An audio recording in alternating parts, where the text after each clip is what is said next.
और बीजेपी की सबसे पावरफुल कमेटी की घोषणा हो गई है। बीजेपी अध्यक्ष जेपी नड्डा ने नए संसदीय बोर्ड और केंद्रीय चुनाव समिति की घोषणा की है। संसदीय बोर्ड में अध्यक्ष जेपी नड्डा, पीएम नरेंद्र मोदी, अमित शाह, राजनाथ सिंह शामिल हैं। तो ये सबसे पावरफुल कमेटी का जो ऐलान है वो हो चुका है। बीजेपी अध्यक्ष जेपी नड्डा ने ऐलान किया है, नए संसदीय बोर्ड का ऐलान कर दिया गया है। बीजेपी की केंद्रीय चुनाव समिति की भी घोषणा कर दी गई है। इसकी एक डिटेल बताएंगी मेरी सहयोगी ज्योत्सना। बिल्कुल प्राची, जैसा कि आपने भी कहा, भारतीय जनता पार्टी के राष्ट्रीय अध्यक्ष श्री जगत प्रकाश नड्डा ने यानी कि जेपी नड्डा ने पार्टी की केंद्रीय संसदीय बोर्ड का गठन कर दिया है। अब इस बोर्ड के मेंबर्स कौन कौन हैं उनके बारे में मैं आपको बता देती हूँ। इस बोर्ड के अध्यक्ष दरअसल मेंबर और अध्यक्ष हैं बीजेपी के राष्ट्रीय अध्यक्ष जेपी नड्डा, प्रधानमंत्री नरेंद्र मोदी इस कमेटी के मेंबर हैं। इसके अलावा गृहमंत्री राजनाथ सिंह इस कमेटी के मेंबर हैं, रक्षा मंत्री राजनाथ सिंह, गृहमंत्री अमित शाह इस कमेटी के मेंबर हैं, साथ ही BS येदियुरप्पा, सर्बानंद सोनोवाल, के लक्ष्मण, इकबाल सिंह लालपुरा, सुधा यादव, सत्यनारायण जटिया, BL संतोष। तो ये वो तमाम मेंबर्स हैं जो इस समिति के मेंबर्स हैं, ये वो तमाम लोग हैं जो इस समिति के मेंबर्स हैं। अब मैं आपको एक बार फिर से ये पूरी लिस्ट दिखा देती हूँ जो बीजेपी की तरफ से जारी की गई है। जेपी नड्डा ने इस संसदीय बोर्ड के गठन के साथ ही इन लोगों के नामों को भी मेंशन कर दिया है जो अब इस जिसे पावरफुल बोर्ड माना जाता है उसके मेंबर्स होंगे, जिसकी अध्यक्षता जेपी नड्डा करेंगे। अब देखिए, बीजेपी की इस पावरफुल कमेटी में सबसे बड़ा फेरबदल यह है कि शिवराज सिंह चौहान संसदीय बोर्ड से हटा दिए गए हैं। ये बड़ी खबर इस वक्त की आपको बता रहे हैं। सबसे पावरफुल कमेटी में ये बड़ा फेरबदल है। शिवराज सिंह चौहान मध्य प्रदेश के सीएम जो अभी तक इस बोर्ड का हिस्सा थे वो अब इस बोर्ड में शामिल नहीं है, यानी कि उनका नाम हटा दिया गया है। शिवराज सिंह चौहान अब संसदीय बोर्ड के जो सदस्य हैं वो नहीं है। ये सबसे बड़ा फेरबदल बीजेपी की तरफ से किया गया है। तो सबसे पावरफुल कमेटी का ऐलान हुआ, तमाम नाम सामने आए, लेकिन शिवराज सिंह चौहान जो है वो इसमें अब शामिल नहीं है। लेकिन BS येदियुरप्पा को जगह इसमें दी गई है। देवेंद्र पाराशर हमारे पॉलिटिकल एडिटर इस वक्त हमारे साथ जुड़ गए हैं। ये जो बड़ा फेरबदल सबसे पावरफुल कमेटी में किया गया है देवेंद्र, इसके क्या मायने निकाले जाए? देखिए, संसदीय बोर्ड के इस सारे नामों को आप देखें तो आपको लगेगा कि बहुत इंक्लूसिव संसदीय बोर्ड बनाने की कोशिश की गई है। इंक्लूसिव मैं क्यों कह रहा हूं कि जैसे देखें आप तो अलग अलग नाम उसमें अलग अलग क्षेत्र के हिसाब से लिया गया है। जैसे इकबाल सिंह लालपुरा जो कि माइनॉरिटी फेस हैं वो इस संसदीय बोर्ड का हिस्सा रहेंगे। सत्यनारायण जटिया जो कि SC फेस हैं वो इस संसदीय बोर्ड का हिस्सा हैं। दक्षिण भारत से येदियुरप्पा जो कि लिंगायत कम्युनिटी के आते हैं, बड़े नेता हैं दक्षिण भारत के, उनको इस संसदीय बोर्ड में रखा गया है। सुधा यादव जो कि सेंट्रल इंडिया की तरफ से आती हैं, OBC लीडर हैं, उनको इस संसदीय बोर्ड में रखा गया है। सर्बानंद सोनोवाल जो कि पूर्व मुख्यमंत्री अभी केंद्र में मंत्री हैं और नॉर्थ ईस्ट से आते हैं, उनको इस संसदीय बोर्ड में रखा गया है। तो कुल मिलाकर प्रधानमंत्री नरेंद्र मोदी, अमित शाह या जेपी नड्डा, इन नेताओं ने मिलकर कोशिश की है एक ऐसे संसदीय बोर्ड का गठन करने की जो कि पूरे भारत को रिप्रेजेंट करे। बीजेपी का पूरा संगठन जो पूरे भारत में फैला हुआ है उनको रिप्रेजेंट करे। और संसदीय बोर्ड बीजेपी की सबसे बड़ी इकाई होती है। फैसला लेने के लिए, कोई भी फैसला लेने के लिए बीजेपी की सर्वोच्च इकाई है। और इस सर्वोच्च इकाई में इस तरह के नामों को शामिल करना ये बताता है कि पार्टी की सोच संगठन को लेकर किस प्रकार से है और इसमें आमूलचूल परिवर्तन आप कर सकते हैं। इसमें कई सारे नाम ऐसे हैं, इन नामों को जब खुद पता चलेगा कि उन्हें संसदीय बोर्ड में रखा गया है तो उनके लिए आप कह सकती हैं कि हर्ष मिश्रित एक शॉकिंग कंडीशन रहेगा। जैसे सत्यनारायण जटिया की बात कर लें, सुधा यादव की बात कर लें, इन नेताओं को लेकर या इवन BS येदियुरप्पा को लेकर बात करें। येदियुरप्पा को जब मुख्यमंत्री के पद से हटाया गया तो उसके बाद उनका जब इस्तीफा हुआ था तो बहुत सारी चीजें कही गई कि येदियुरप्पा को किनारे कर दिया गया और तमाम तरह की चीजें कही जाती थी।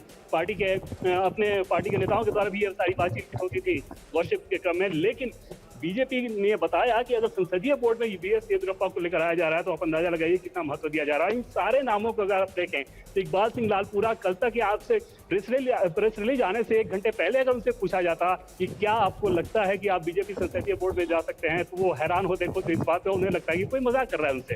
तो बीजेपी के संगठन की जो सोच है, प्रधानमंत्री नरेंद्र मोदी बार बार जिस बात को कहते हैं कि जो एक सेट पैटर्न है उससे कुछ अलग सोचना होगा और समाज के हर एक हिस्से, हर एक तबके तक अगर आपको पैठ पहनानी है तो उसी हिसाब से आपका पूरा संगठन का ढांचा खड़ा होना चाहिए और उसमें क्रांतिकारी कदम भी उठाए जाने चाहिए।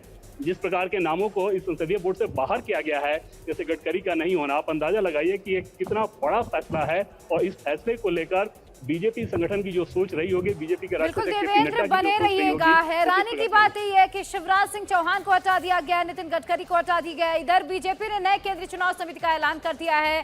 देवेंद्र फडणवीस को चुनाव समिति में जगह दी गई है। इसके अलावा बीएल संतोष को चुनाव समिति में जगह मिल गई है।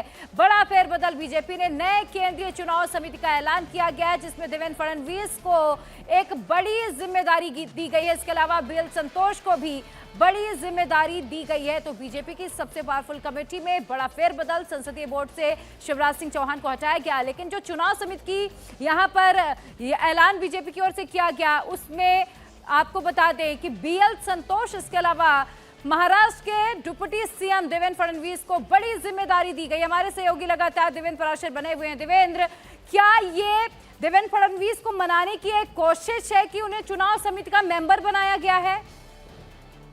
नहीं, बिल्कुल इसको ऐसे देखने की जरूरत नहीं है। एक तो केंद्रीय चुनाव समिति, बीजेपी की केंद्रीय चुनाव समिति जो होती है वो बड़ी, उसके जो संगठन का ढांचा है, उसमें बड़े लोग होते हैं, बड़े सदस्य होते हैं। उस हिसाब से महाराष्ट्र से एक बड़े नेता को उसमें शामिल करना था, जाए तो उसमें देवेंद्र फडणवीस का नाम उसके लिए था। और देवेंद्र फडणवीस को लेके बीजेपी का पूरा लीडरशिप उसमें आगे भी बहुत ज्यादा पोटेंशियल देखता है। तो ऐसा नहीं है कि देवेंद्र फडणवीस कोई नाराज हो और उस नाराजगी को दूर करने के लिए संगठन में जगह दी गई। बीजेपी इस तरह का काम करती भी नहीं है।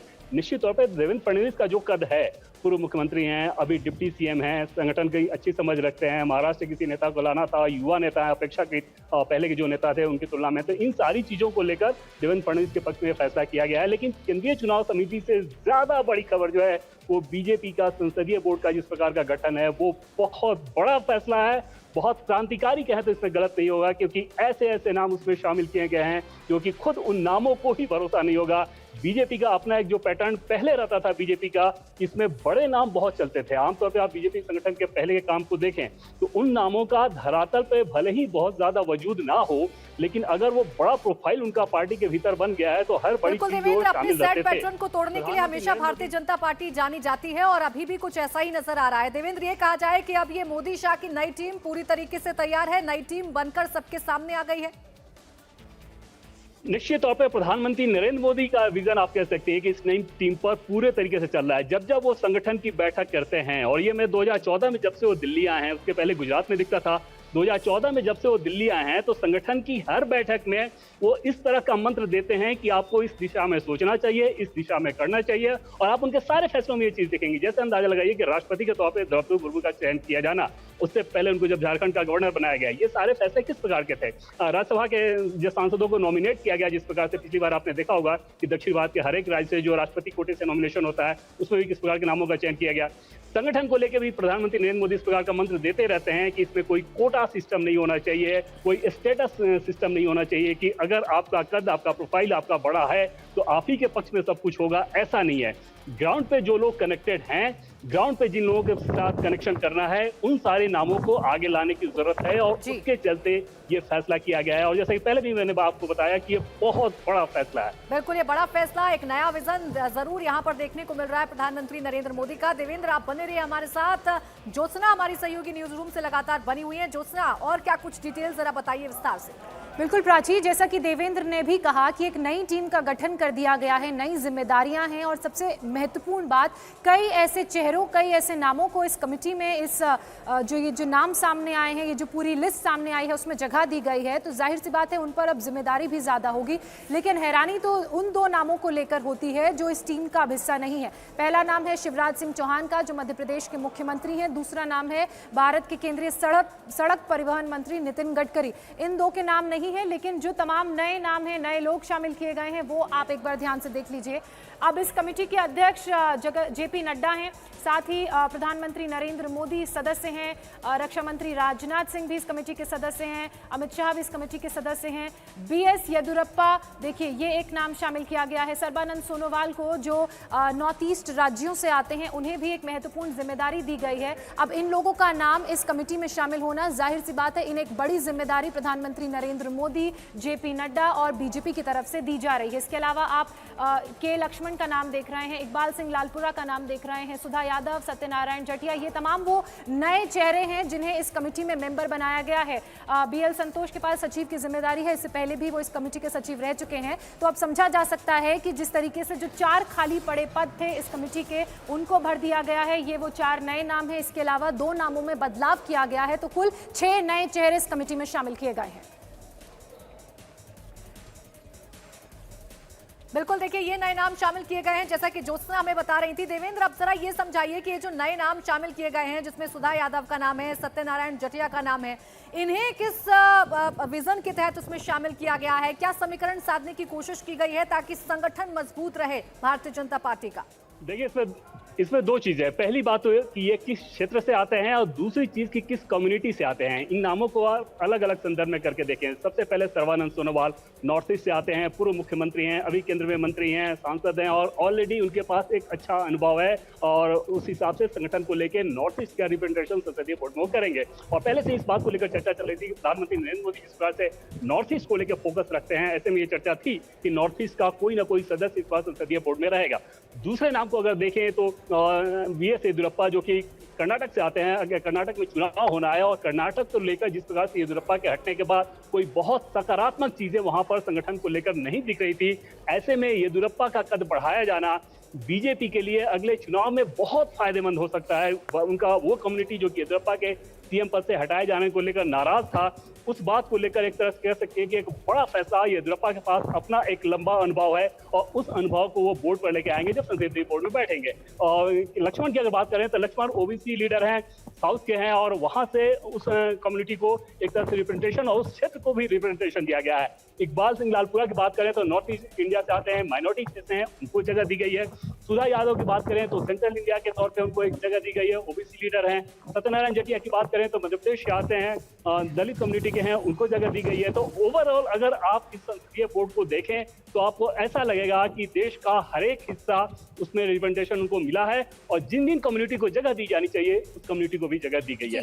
देवेंद्र, लेकिन आप जरा उन 2 नामों पर भी चर्चा कर लेनी चाहिए जिन 2 बड़े नामों को हटाया गया, शिवराज सिंह चौहान, नितिन गडकरी। शायद ही किसी ने सोचा भी नहीं होगा कि बीजेपी इतना बड़ा फेरबदल कर सकती। इन 2 पुराने नामों को, जो बड़े चेहरे कद्दावर नेता बीजेपी के माने जाते हैं, उन्हें हटाया जा सकता है।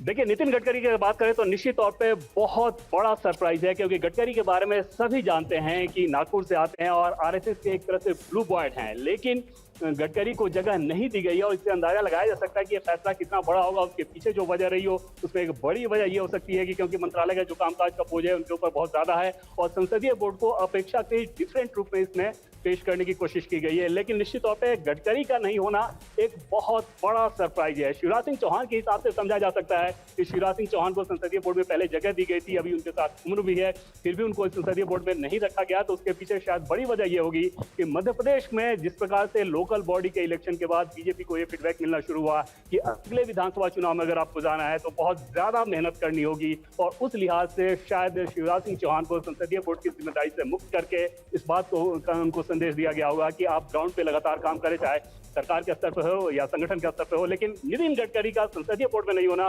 निश्चित तौर पर बीजेपी के पावर कॉरिडोर में बहुत बड़े सरप्राइज के तौर पर देखा जाएगा। जी बिल्कुल देवेंद्र, ये एक बड़े सरप्राइज के तौर पर देखा जाएगा और इसके साथ ही विपक्षियों को भी अब सरकार पर और ये जो लिस्ट सामने आई है इस पर निशाना साधने का मौका मिल गया है। और दबी जुबानी विपक्षियों की तरफ से ये बात भी कही जाती है कि all is not well between प्रधानमंत्री नरेंद्र मोदी और नितिन गडकरी। तो क्या ये एक बार फिर से ये जिन भी फिर से बाहर निकलेगा? नहीं, ऐसा बिल्कुल नहीं है। प्रधानमंत्री नरेंद्र मोदी के प्रधानमंत्री रहते हुए नितिन गडकरी उनके मंत्री हैं और पिछली बार भी मंत्री थे, इस बार भी मंत्री हैं और उन दोनों के बीच कोऑर्डिनेशन किसी और मंत्री का प्रधानमंत्री के साथ जैसा कोऑर्डिनेशन रहता है वैसा ही है। गडकरी को आप देखें तो उनके मंत्रालय में एकदम से फ्री हैंड दिया गया है, बहुत अच्छा उनका मंत्रालय कामकाज भी कर रहा है। तो प्रधानमंत्री नरेंद्र मोदी के दौर की जो बीजेपी है वहां पर ऐसे डिफरेंसेस के लिए कोई जगह नहीं है। हाँ, गॉसिप चलाने के लिए निश्चित तौर पर बहुत सारे गॉसिप चलते हैं, लेकिन धरातल पर बीजेपी में एक्चुअली वैसा होता हो ये हो नहीं रहा है। और इसके पीछे सबसे बड़ी वजह ये होती है कि प्रधानमंत्री नरेंद्र मोदी का कद इतना बड़ा है और उस कद के सामने कोई डिफरेंस क्रिएट करने की कोशिश करे ऐसा बीजेपी में दिखता नहीं है। और उसके पीछे दूसरी चीज जो ये रहती है कि प्रधानमंत्री कोई फैसला थोपते नहीं है। इस फैसले को लेकर भी उन्होंने अपनी राय रखी होगी बीजेपी संगठन में, ऐसा माना जा सकता है। बीजेपी के राष्ट्रीय अध्यक्ष से जब उनकी चर्चा चर्चा हुई होगी उसमें उन्होंने रखा गया होगा। और इस तरह का वो लॉजिक रहते हैं पॉलिटिकल फिलॉसफी के तहत, जिसको पार्टी की संगठन के नेता आसानी से स्वीकार कर सके, क्योंकि उनको समझ में आता है कि इस रास्ते पे चल के पार्टी को फायदा हो रहा है और आगे भी होगा, क्योंकि वो व्यक्तिगत इंटरेस्ट में कोई फैसला नहीं लेते। ऐसे में इस फैसले को मानना इतना मुश्किल नहीं रहता, संगठन के लिए उसे डाइजेस्ट करना मुश्किल नहीं रहता। इससे पहले अगर आप देखें उदाहरण के तौर पे कि बीजेपी के जो जनरल सेक्रेटरी हैं, पार्टी के राष्ट्रीय महासचिव, वो बीजेपी का पावर सेल कहे जाते हैं और सबसे महत्वपूर्ण पद होता है राष्ट्रीय अध्यक्ष के बाद। उनमें से कई नाम ऐसे होंगे। बिल्कुल, देखिए देवेंद्र, यही मैनेजमेंट है भारतीय जनता पार्टी का जो उसे सबसे अनुशासित पार्टी बनाता है।